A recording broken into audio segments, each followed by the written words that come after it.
অত্যন্ত প্রত্যেকেরই নিজস্ব চিন্তাধারার মধ্যেই সেটা থাকে। কারণ আমি একা খালি এটার সৌন্দর্যতা আমি ঠিক করব সেটা তো ঠিক হয় না। সকলের কাছ থেকে এর অন্ততপক্ষে কিছু কিছুভাবে তাদের মুখ থেকে কিছু কিছু জানতে পারলে জিনিসটা ভালো হতো। খালি এটা হচ্ছে সৌন্দর্য এমন একটা জিনিস, সৌন্দর্যর মুখপাত্র হিসাবে খালি আমি করতে রাজি নই। আমি খালি একটা কথা বলি, আমাদের সকলে মিলে সিদ্ধান্ত নিচ্ছি যে আমরা আমাদের মাননীয় মুখ্যমন্ত্রী সব জায়গাতেই এই বিষয়টা আমাদের পশ্চিমবাংলার বিভিন্ন জায়গাতেই সৌন্দর্যতা তৈরি করবার জন্যে তার একটি ভিতরে চিন্তা ভাবনা রয়েছে এবং সমস্ত জায়গাতেই জেলায় জেলায় তিনি বিভিন্ন জায়গায় উপস্থিত থাকেন এবং সেটা কিন্তু ভাবেন। তো আমাদের ঠিক সেই রকম ধরনের আমাদেরও কিন্তু এই বছর শুরু করার আগে পর্যন্ত আমরা বিভিন্ন সময় আমরা দেখেছি আমাদের শহরগুলোতে আমাদের রাস্তাগুলো এবং আমাদের যেখানে অফিস যেখানে রয়েছে সেখানে তার সামনে অফিসগুলো দখল করে দোকান টোকান করে বসে থাকা ইত্যাদি ব্যবস্থাগুলো থাকার ফলে আমাদের বিভিন্ন রকমভাবে আমাদের সৌন্দর্যতা কিছুটা হারিয়েছিলাম আমরা। এবং আমাদের এটাও কিন্তু আমাদের মাননীয় মুখ্যমন্ত্রী আমাদের কিন্তু এই বিষয়গুলো থেকে পরিষ্কার পরিচ্ছন্ন রাখবার জন্যে, দোকানগুলো বন্ধ করার জন্যে, আজকে ভেঙে ফেলার জন্যে তিনি সমস্ত জায়গায় কিন্তু এটার জন্য দাবি করে গিয়েছিলেন আমাদের জেলা প্রশাসনের কাছে।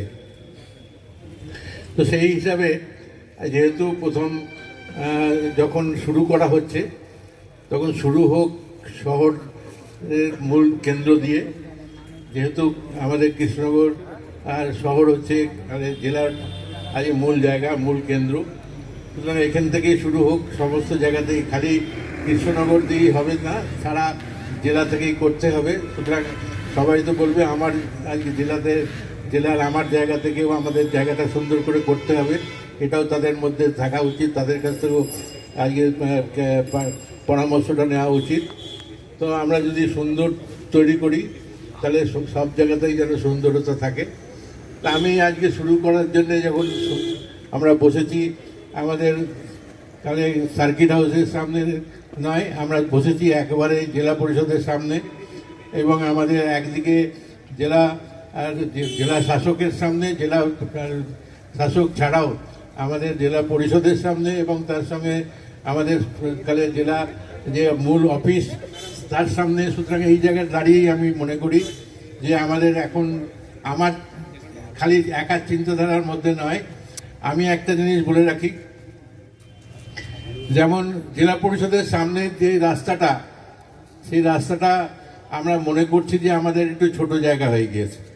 জেলা পরিষদের সামনে রাস্তাটা যদি আমার মতামত অনুযায়ী আমাদের গেটের পাশ দিয়ে যে রাস্তাটা আছে সেই রাস্তাটা একটুখানি যদি বড় করা হয় এবং তাকে যদি এটাতে সুযোগ আমাদের যদি আমাদের সুন্দরতা যদি বাড়ানো যায় তাহলে আমার মনে হয় এটার সামনেটুকু এবং এটার পিছনটুকু দুটোতেই কিন্তু এটার কিন্তু আমার মনে হয় একটু সৌন্দর্যতা বাড়ানো যেতে পারে। এবং তার ঠিক উল্টো দিকের রাস্তাটায় আমরা জানি যে আমাদের এখানে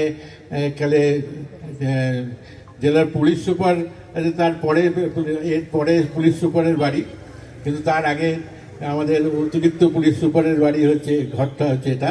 তো তার আগে একটু যদি সাইড করে জায়গা দেওয়া যায়, অর্থাৎ এই পাঁচিলটা সরিয়ে দিলে অন্ততপক্ষে আমার মনে হয় এইটা রাস্তাটা একটু বেড়ে যায় এবং এটা একটু সুন্দরতা বাড়িয়ে দেওয়া যেতে পারে আমাদের এই চিন্তায়।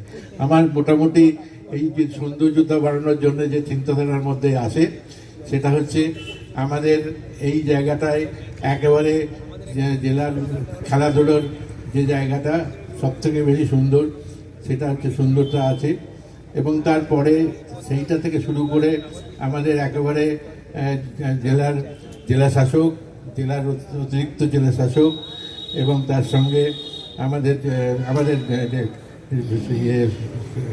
আমাদের পরপর তিনটে যে আমাদের অতিরিক্ত পুলিশ প্রশাসন এবং সকলের পরপর যে জায়গাটা আছে সেই জায়গাটায় পরপর আমরা পিছন দিক থেকে যদি সৌন্দর্যতা তৈরি করি তাহলে আমার মনে হয় সামনের দিকটাও শুরু হয়েছে। আমি দেখলাম আমাদের যিনি আছেন, যিনি আমাদের কৃষ্ণনগর মিউনিসিপ্যালিটির যিনি চেয়ারম্যান, তিনি কয়েকটি কাজ আমাদের এখানে করেছেন, কিন্তু তিনি একা একাই সবারই কাছে পরামর্শ না নিয়েই করে ফেলেছেন। তাহলেও যাই হোক, কিন্তু এখানে আছেন তিনি,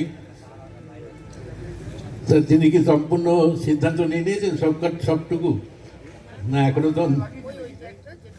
আচ্ছা, যতটুকু নিয়েছিলেন ততটুকু আজ আপাতত রেস্ট দিয়ে তারপরে বাদবাকিগুলো একসঙ্গে মিলিতভাবে যদি আমরা সকলে সিদ্ধান্ত নিতে পারি, তারপর মনে হয় আমরা মোটামুটি খালি কৃষ্ণনগর কালে শহর কালে আমার মনে হয় কালে জেলার মূল অ্যাডমিনিস্ট্রেশনের চারিদিকটা সুন্দরভাবে সাজিয়ে নেওয়া যাক।